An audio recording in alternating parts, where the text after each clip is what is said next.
Okay, think back for a second. What's that feeling you get when you remember someone telling you a story right before you fell asleep? For a lot of us, it's just pure magic. But what is it about bedtime stories that makes them so incredibly powerful?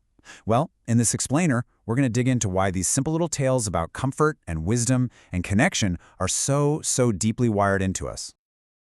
Almost everyone has a memory like this. Hearing the voice of a parent or a grandparent just kind of guiding you into this whole world of imagination as you drift off to sleep. And the reason we hold on to these moments so tightly is because they tap into two really basic human needs: the need to feel safe and the need to find meaning in things. So let's look at two totally different ways a bedtime story can be told. One is all about that feeling of warmth, and the other, it's all about wisdom. And together, they show us the two sides of a story's real power. So on one hand, picture this: a grandmother telling a story where her voice is actually the most important part. It's not really about the plot, it's about that feeling of being totally safe and warm, the kind of story that lulls you to sleep before it even ends. But then, on the other hand, you have a father who turns every single story into a lesson, always asking, "So, what did you learn from that?" That approach plants these little seeds of wisdom and gets you thinking. And this, right here, this gets to the absolute heart of it. For so many of us, the most powerful part of a bedtime story isn't the characters or the plot twists. Nope, it's the feeling it leaves behind. That deep, solid sense of being safe and warm and cared for. That feeling can stick with you for your entire life. All right, speaking of lessons, let's turn to one of the most famous fables of all time. It is the perfect example of how a super simple story can teach a lesson that you will literally never forget. The whole power of this story is in its beautiful, simple contrast. On one side, you've got the rabbit. He's the picture of effortless talent, but also total arrogance. And on the other side, you've got the tortoise, slow, steady, and representing the quiet, awesome power of just not giving up. The stage is set for a classic showdown. And we all know how this goes, right?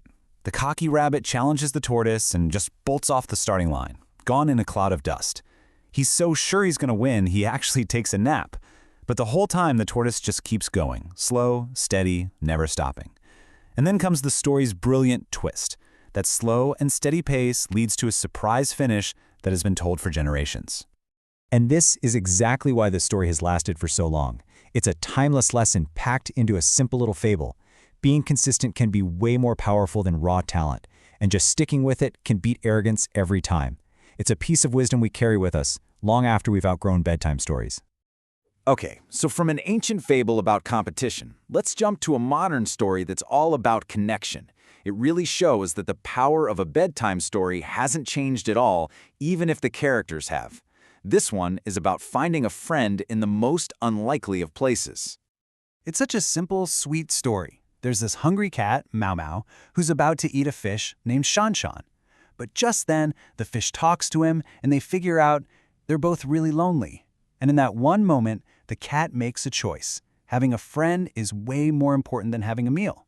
And just like that, this predator and prey become best friends.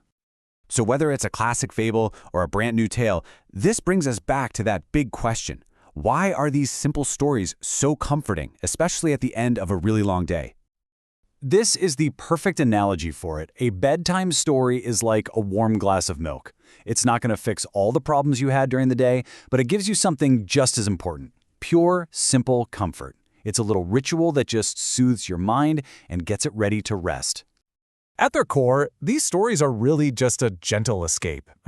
After a day filled with complicated problems and stress, our brains get to switch off for a few minutes and enter a world where the biggest crisis is a race between two animals. It's a mental reset we all kind of need.